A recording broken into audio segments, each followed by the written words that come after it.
Èmi balẹ̀gbẹ̀rún ahọ́n fún yìn Olùgbàlà. Ògo Ọlọ́run ọba mi, ìṣẹ́gun oore rẹ̀. Bí a ṣe ń súnmọ́dún tí ọdún súnmọ́ wa, ó yẹ ká máa dúpẹ́ fún Ọlọ́run ọba tó dá wa sí láti ọdún yìí wá.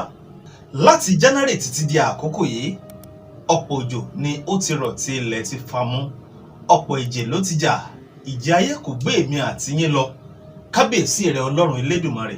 Ó náà ni mo fi ń kí yín káàbọ̀ pé bí irun orí mi bó jẹ́ kìkì ahọ́n kò tó láti yan Ọlọ́run ọba lógo, nítorí pé ó ṣeun fún wa lọ́pọ̀lọpọ̀ àti ẹ̀yin olólùfẹ́ mi tí ẹ̀ ń wò mí yìí. Ẹ káàbọ̀ sórí ètò tá a pè ní Ó Já Sọpẹ́ ní ìkànnì G&A Television. Bá a bá ti ríra tó ọjọ́ méjì tó ọjọ́ mẹ́ta, ẹkú àti náà là ń kiri ni.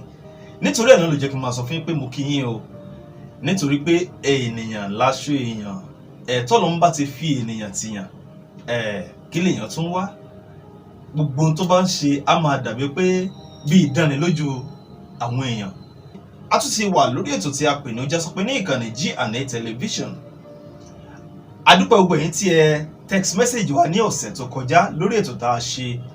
A gba àwọn ìpè kan tàbí ìkejì. Adúpẹ́ o, àmọ́ lóore. Ọlọ́run ò ní jẹ́ ká jọra wa lójú pẹ̀lú ògo Ọlọ́run. A ti bẹ̀rẹ̀ ètò tòní náà nìyẹn. Àlejò wa ti wà níkàlẹ̀ lónìí. Tẹ́ máa gbọ́ wìnrìn lẹ́nu rẹ̀ náà lórí ètò fún tòní. Báwo la ṣe fẹ́ ṣe? Ọ̀dọ́ náà ni wọ́n. Ọ̀dọ́ ni wọ́n.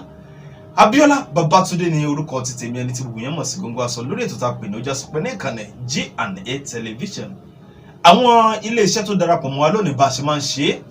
Ilé-iṣẹ́ Global World Multimedia Studio tí wọ́n wà ní ìlú Ilé-Ifẹ̀ ní ìpínlẹ̀ Ọ̀ṣun lórílẹ̀‐èdè wa Nàìjíríà, àti Vision Seed Fashion Empire. Àwọn náà darapọ̀ mọ́ wa lórí ètò fún tòní. Kò jẹ́ bó sí ló máa jẹ́.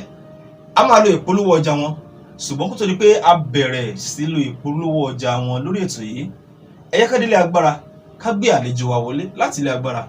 Àlejò wa, ẹ kú kalẹ̀ lẹ́ẹ̀kan sí àǹfààní wọ. Orúkọ mi ni Káyọ̀dé Adélàní, tọ́pọ̀ èèyàn mọ̀ sí Ọ̀nkùké. Bẹ̀rẹ̀ ìṣe ayé mi ní ọdún púpọ̀ sẹ́yìn ni, because mo lọ iléèwé alákọ̀ọ́bẹ̀rẹ̀ tó jẹ́ Baptist Primary School. Then from there mo lọ sí School of Science tó wà ní Ilé-Ifẹ̀. Then from there mo lọ sí Ọbáfẹ́mi Awólọ́wọ̀ University. So ní ọdún díẹ̀ sẹ́yìn tó ṣe tó wá padà sí line media. So bí mo ṣe ń rin àwọn èèyàn so far ní nípa ti educational background mi.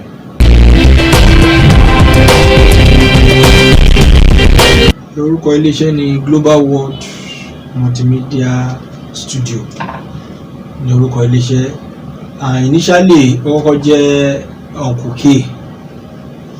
Ọ̀nkùké Production.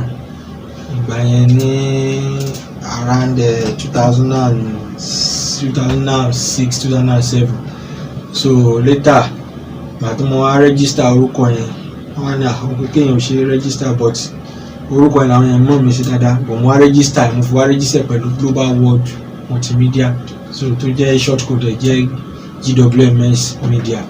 So iléeṣẹ́ yẹn dálé lórí bí a ṣe máa ń shoot film àti musical video, àti pé a dẹ̀ máa ń kọ́ àwọn èèyàn bí wọ́n ṣe lè handle camera, wọ́n ṣe lè ṣe graphics, wọ́n ṣe lè ṣe àwọn design lóríṣiríṣi. So ìyẹn tá a kọ́ fi bẹ̀rẹ̀, bọ̀ ìgbà yẹn kọ́ máa ń ṣe àwọn computer training díẹ̀. So nígbà tó wá yá ní ọ̀rọ̀ media ló wọlé. Tẹ́lẹ̀ náà máa ń ṣe àwọn graphic design, a máa ń ṣe àwọn computer engineer, ṣe máa ń write àwọn programming. So bọ̀ díẹ̀ later studio wa gba gbogbo ẹ̀. So ní abúlé rẹ̀ pàdé dí wa base sórí film production àti musical video. So ní àwọn ìgbà ọdún tó ṣe díẹ̀ sẹ́yìn, so tẹ́lẹ̀ àkọ́kọ́ wà níbi kan tá ń lò ní Ọbalùfọ̀n, from there move sí Rẹ́mọ títí tí a tún fi wà níbi tá a wà yìí lónìí ní Sabo Junction nínú Ilé-Ifẹ̀. ọdún yìí ló máa jẹ́ tí máa wò dáadáa tó jẹ́ official ọdún media. Mo start media níbi 2005-2006 nígbà tí mo ṣe wà ní school, because media yẹn gan ò really mo kàn ní interest, because níjẹ́ máa ti ní passion fún láti ilẹ̀ òun ni, so interest multimedia ti wà fún mi nígbà tí mo ti wà ní part 2 ní school. So ìgbà yẹn oyè dẹ́ máa ń ṣàwọn strike kan lóríṣiríṣi, ìgbà yẹn ni mo fi lọ ṣe àwọn professional training kan lórí cinematography lẹ́kọ̀ọ́. So later ìgbà tí mo develop interest yẹn lórí cinematography yẹn, so by the time tí school máa padà wọlé interest yẹn ti wá wà dáadáa. So ìgbà yẹn mo kọ́ fi wá secure one place kan ní town ní Ọbalùfọ̀n là ń lò. So díẹ̀ ìgbà yẹn la rí máa ṣe àwọn linear to non-linear, linear editing, ni máa transfer àwọn VHS to CD díẹ̀. So that will be change sí bomi. So from there I moved from Ọbalùfọ̀n to Ìrẹ́mọ, so igi ńlá níbi bẹ̀rẹ̀ tí ń lo bí 3-bedroom flat kan bẹ́ẹ̀. Later I moved to Sabo Junction. That is how I have been working, deal with media. The interest yẹn wá develop gangan to have really based lórí film production and musical video. So ó jẹ́ bí àwọn ìrìn àjò yẹn ṣe jẹ́ so far.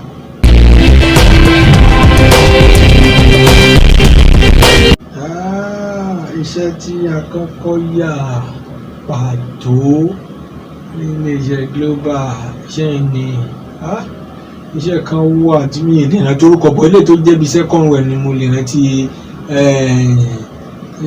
Ó yà pé bí tó jẹ́ major work tán tà jáde bí jẹ́ má jẹ́ kó pẹ́, produced by Bukola Blessing tó jẹ́, but there is one video kan no done that is, but mi lè rántí orúkọ máa wọ́n Igbo music kan ni, but mi lè rántí orúkọ bí méjì gan, but bí má jẹ́ kó pẹ́ ló jẹ́ bí third one tí mo lè rántí tó jẹ́ produced by Bukola Blessing, ìyàwó Larry Blessing àwọn olóníṣẹ́ yẹn gbà yẹn àyà ní studio.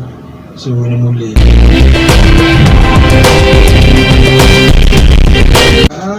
tí n bá wò dáadáa láti 2009 official tí mo sọ pé ó jẹ́ official, 2008 official tó jẹ́ pé tí a ti train yẹn tó jẹ́ pé Global War ṣẹ̀ṣẹ̀ wọ́n exist dáadáa. That is more than 200, at least máa ṣe mo bí 230 something báyìí official tí mo lè rántí pé tó ti gba Global War kọjá. Ẹgbẹ́ ìlú mi gan ìgbà mi tẹ́lẹ̀ bá kà pé mi gan mi ò rántí màá kàn fi scope gbé pé ọ̀gá báwo máa kàn tuntun náà tó wá ní sọ máa fi rántí orúkọ ẹ̀ máa fi rántí, but tí máa ń wo àwọn fọ́ọ̀mù wọn àrùkọ́ mo sì máa fi rántí ọ̀pọ̀lọpọ̀, but ó ti pọ̀ gan. Mo dẹ̀ dúpẹ́ fọ́lọ́run fún ọ̀rọ̀fẹ́ náà. Àwọn míì they are doing fine, lómi wọ́n exist dáadáa, though some people go practice it, but let's say 80% don't practice it and they are really doing fine. Lómi marry àwọn bí ìtọ́jú obìnrin mi wà tó ẹgbẹ́ ọkọ wọn ò gbà wọn láàyè, lómi ti marry, lómi kò ní chance ní, but ọ̀pọ̀lọpọ̀ tó ń ṣe dáadáa they are feeling fine. Àlejò mi ẹ dúró ẹ jẹ́ kí a sáré polówó ọjà tí a ní níwájú kó tó di pé a máa gbọ́ ọ̀rọ̀ lẹ́nu yín lọ láti ilé agbára. Ẹ jẹ́ kí n rí ìpolówó ọjà kan tàbí ìkejì. Ẹ kú kàlẹ́ lẹ́ẹ̀kan sí àǹfààní àbọ̀.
Wo àwọn àdojúkọ pọ̀ ní line media gan seriously, but sọ̀rọ̀ lórí ẹ̀ tó bà mí lẹ́rù díẹ̀ tó jẹ́ pé ìgbà míì tí n bá rántí ẹ̀ kan gbà mí ládàbẹ̀ bí a kì í quit media kì í tẹ̀ má túmọ̀ díẹ̀ rárá nígbà tí hard disk mi crash léraléra hard disk mi méjì ilé tó kọ́ ṣẹlẹ̀ láàrin oṣù bí láàrin ẹ̀ẹ̀mejì lọ́dún tó serious gan tó yẹ kójọ tí wàhálà máa ń ṣẹlẹ̀ location lọ́sẹ̀ tó máa lọ location mi tó yẹ pé a ti wà location kan rí tó yẹ pé gbàgbá débẹ̀ mọ́tò tá a jáde fúnra tá a jáde ń bẹ̀ fúnra wa àwọn agbẹ́ká padà kó document jáde tí mọ́tò nọ́ọ̀kì fún rẹ̀ tó yẹ pé a bẹ̀rẹ̀ sí ń wá miss láti open ẹ̀ tí wọ́n pàṣẹ wá panel Peter tẹ́sẹ̀ wá já mọ́tò lẹ́sà òkè ni tí yẹn la fẹ́ sọ ni àwọn Toyota drive crash tó yẹ pé àwọn iṣẹ́ master oníṣẹ́ wà ń bẹ̀ tó yẹ pé fún at the end of the day tí challenges yẹn ló lágbára jù láyé tí wọ́n pé tí n bá rántí ẹ̀ ní wọn pé media o serious tàbí nǹkan tí mọ́jọ́ launching tó yẹ pé drive crash to the extent pé mo ṣe wá mú hard drive yẹn lọ sí Èkó mo kọ́kọ́ mú lọ Ìbàdàn lórí hard drive yẹn lásán mo lose almost 2 plots of land lé lórí níbi tó lágbára dé tó yẹ pé ìkan mo kọ́kọ́ mú lọ factory kẹtọ́ kọ́ lọ open pẹ̀lú almost 50,000 ton diagnosis ẹ̀ kí n tó wá cover àwọn kọ̀ọ̀kan tí gbogbo ẹ̀ padà mo ló túnṣe mi yà but I thank God for my life àbí ìgbà tá a lọ sí Abuja ni àbí tá a lọ sí Gurara Niger State ni so a lot of challenges is there in the media but yẹn kàn nídìí láti mọ́kàn ẹ̀ lé tí ò gbọ́dọ̀ dẹ̀ nǹkan tí yẹn bá ti ní passion fún láti lẹ̀ because tí mo ṣe ń school kọ́ ni nǹkan tí ó jọ mọ́ láàyè orí ọ̀fẹ́ kàn nìyẹn kan ìgbà but I have the passion for media and that reason why I'm still maintaining the system so a lot of challenges wà dáadáa àwọn adúpẹ́ lọ́wọ́ Ọlọ́run pé Olúwa mú wa borí ẹ̀ ó dẹ̀ tún mú wa dúró nínú ẹ̀ because máa ń jẹ́ kó yà wọ́n yàn pé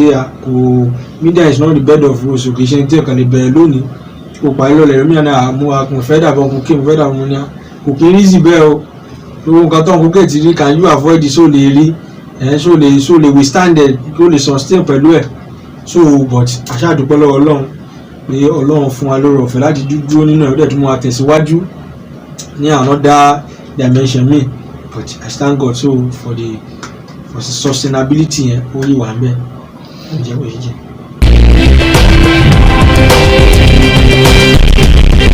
àǹfààní yìí wà dáadáa because mo discover pé ó increase the level of exposure mi in the line tó yẹ pé nǹkan tí mo ṣe ní school ni mo ń ṣe because microbiology ni mo ṣe ní school tí ó dẹ̀ bá nǹkan tí mo ń ṣe mu ọ̀rọ̀ ọ̀fẹ́ ni because after tí mo parí school dáadáa ni mo ṣe lọ ṣe international training lórí ẹ̀ so mo kọ́kọ́ lọ sí TV college mo lọ ṣe àwọn diploma course kan ní Jos later ni mo ṣe wá travel abroad tí mo lọ sí Tanzania láti lọ develop more knowledge nínú line media in a professional way so nígbà tí mo lọ ṣe broadcasting installation so ó ti mú mi expose ó ti mú mi jáde káàkiri láti mọ ọ̀pọ̀lọpọ̀ àwọn èèyàn tó yẹ pé mo lè ti bá wọn ṣiṣẹ́ nínú line cinematography ó ti mú mi àwọn artists tó yẹ pé they are top in the line wọ́n àwọn current national chairman àwọn ANTP àti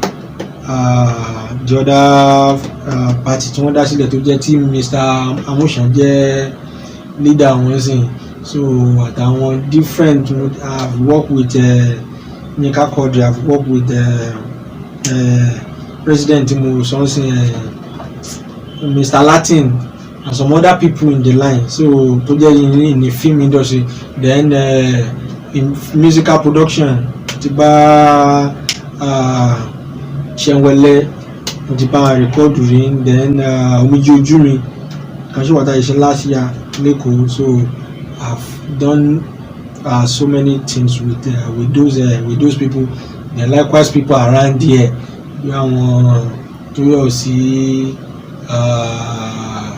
àwọn artists tó mi ò lè kà tán gan mi mo fẹ́ rántí nínú ẹ̀ tó yẹ pé artist we have nobody artist for now pé tó máa ń sọ̀rọ̀ nípa cinematographer in Ọ̀ṣun for now at least wọ́n tó lè dárúkọ méjì mẹ́ta they must mention Global World Media so pé at least because they have seen the impact is that one way or the other is that in equipment line or gadget or install they will at least wọ́n á mọ̀ pé you went into that system so àdè dúpẹ́ lọ́wọ́ Ọlọ́run pé oore ọ̀fẹ́ yẹn wà Ọlọ́run fún wa so àwọn tí mo lè tuntun bá ṣiṣẹ́ dáadáa àwọn tó mú mi mọ̀ yàn irú Maye the Chief Ramond Adédoyin tó ní Odùduwà University. I've worked with him, he know me very well, and mo install our studio one.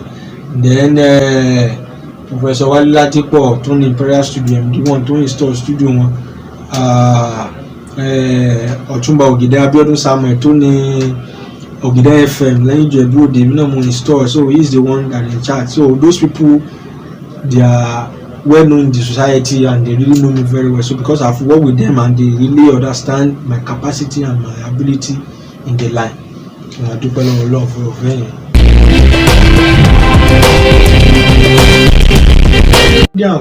Kò ṣe fọgbọ́n orí gbé. In tó kàn wá very very important bẹ́ẹ̀ ni kí èèyàn ní interest nínú ẹ̀ ní àkọ́kọ́. Tí personal interest bá ti wà níbẹ̀ kó kí kíní mo fẹ́ mọ̀ ọ́, mo ní interest nínú ẹ̀ àti mọ̀ ò ní lè láàrin oṣù 3 sí 4 tó bá ti ní interest tó dẹ̀ mọ̀ pa kọ̀ǹpútà tẹ́tẹ́lẹ̀ ó máa mọ̀. So àǹfààní tó wà bẹ́ẹ̀ nìyẹn.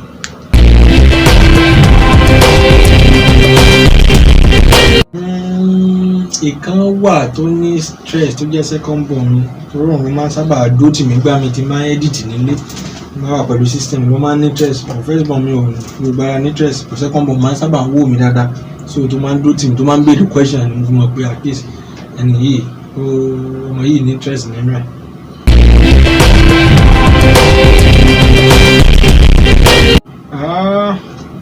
Fíìmù ti pọ̀ àti musical, àwọn fíìmù kọ̀ọ̀kan tí mo lè rántí bírú Èrìgì, Ọjọ́ Ẹ̀yẹ,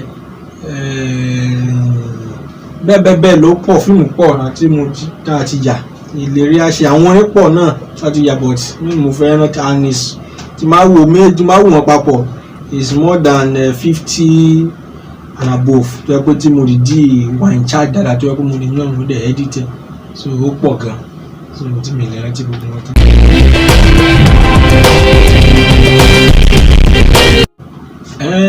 Ara àwọn tó jẹ́ secondary work mi nìyẹn, because níbi 2013 wọ́n náà nígbà tí mo rí pé at least bí nǹkan tún ṣe ń lọ, mo ní mo lọ fún international training lórí how to install live broadcasting radio station.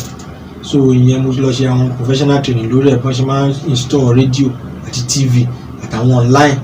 So àdẹ̀dúpẹ́ lọ́wọ́ Ọlọ́run, at least mo ti install bí radio àti online àti TV, mo ti install bí 4 tó wà effective and tó dẹ̀ ń ṣiṣẹ́ dáadáa ní South West níbí.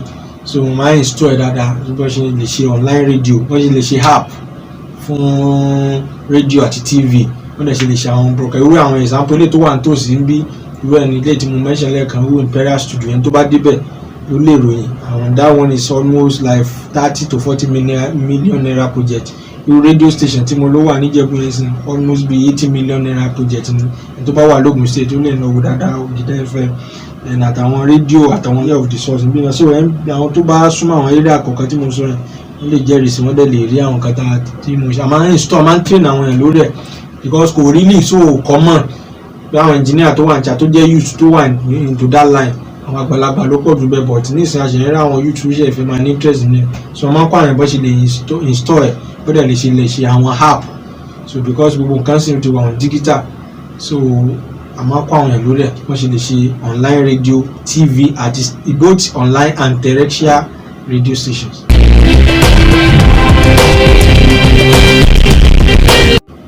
Ìmọ̀ràn tèmi kàn ní fún ọ̀pọ̀lọpọ̀ ọ̀dọ́ tó wà bíi tèmi nísìnyí ni pé wọ́n gbọ́dọ̀ depend lórí education nìkan, because ibi tí Nàìjíríà lọ sí kò wà fún pé kí n máa wá white collar job nìkan lọ. Ọlọ́run ló dẹ̀ mọ̀ bí ìrìn àjò kálukú bó ṣe máa jẹ́. So kí yẹn try láti engage nínú 1 or 2 things tó yàtọ̀ sí education, yàtọ̀ sí nǹkan tó ṣe ní school kan, so that àmọ́ bóyá bẹ́ẹ̀ lọ́lọ́run ti máa gbé dìde, so bóyá bẹ́ẹ̀ lọ́lọ́run ti máa ràn lọ́wọ́ sókè. Because tí n bá wo ìrìn àjò tèmi gan, ojú èmi gan lójú, because tí n bá pẹ́ tí mo ṣe sùn gan ni mo padà ń ṣe gan nísìnyí, ibi tí mo dé lónìí mo lè má dé bẹ́ẹ̀, because oore ọ̀fẹ́ Ọlọ́run ni àti gbogbo àwọn nǹkan tí mo mọ̀ àtàwọn àǹfààní tí mo ní mo lè má ní. So jẹ́ kójú kan ẹni máa bọ̀ tí àǹfààní pé mo wà into line media, so jẹ́ kí n wà exposed to some extent láti mọ a lot of things. So mo fi ń rọ àwọn èèyàn pé kán máa dẹ̀rọ pé bóyá life is bed of rose, so kò sí nǹkan kan tó dédé ń wá látọ̀run tó bá mọ̀ náà ló fi lè survive. So kí wọ́n farabalẹ̀ kán tó bá fẹ́ kọ́ nǹkan kan kọ́ kán lè pọ́n mọ̀ dáadáa, kán dẹ̀ ní ẹ̀mí tí ó máa ń láforítì nínú gbogbo nǹkan, because tí mi ò bá rí lè láforítì àwọn ọdún kan ti wà tó yẹ pé kí n sá kúrò, kí n gbọ́ pé media kí n mérè ni, tó ti affect a lot of things nínú ayé mi, but I still thank God for today at least pé gbogbo àwọn nǹkan yẹn mo ti gbàgbé ẹ̀. So tí mo in short tí mo gba àwọn onímọ̀ràn ni pé kán ní àìní àforítì, kán dẹ̀ ní focus okòkè o, kíní tí mo fẹ́ ṣe yìí o mo ní interest nínú ẹ̀, mo fẹ́ mọ̀, mo dẹ̀ fẹ́ ní láti yọrí lórí ẹ̀. So tí yẹn bá ti wà lọ́kàn yẹn àti ṣe oríire yẹn.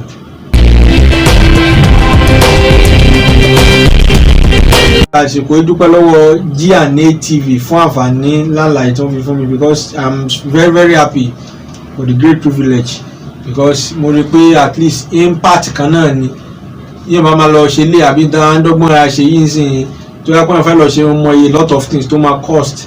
Mo dúpẹ́ lọ́wọ́ Ọlọ́run pé at least I can see one of my product that is handling the system. Bí àjọ inú mi máa ń dùn gan pé tí ìbàtọ̀ tí mo quit media lónìí pé I'm not doing media again, tí mo resign díẹ̀ fúnra mi pé I see how people in the line that they are really doing fine and they are encouraging me pé okay no this thing is still moving on. So mo dúpẹ́ pé iléeṣẹ́ náà ni wọ́n á máa tẹ̀síwájú, kò ní jóná lórúkọ Jésù. wọ́n máa ibi tí a fọkàn sí, ibi táwa lérò, ibi táwa gan ò lérò láti dé, Ọlọ́run àgbéléeṣẹ́ náà kọjá bẹ́ẹ̀ lágbára Ọlọ́run. So orúkọ mi lẹ́ẹ̀kan sí ni Adélàní Káyọ̀dé, tọ́pọ̀ nìyẹn mọ̀ sí Uncle K.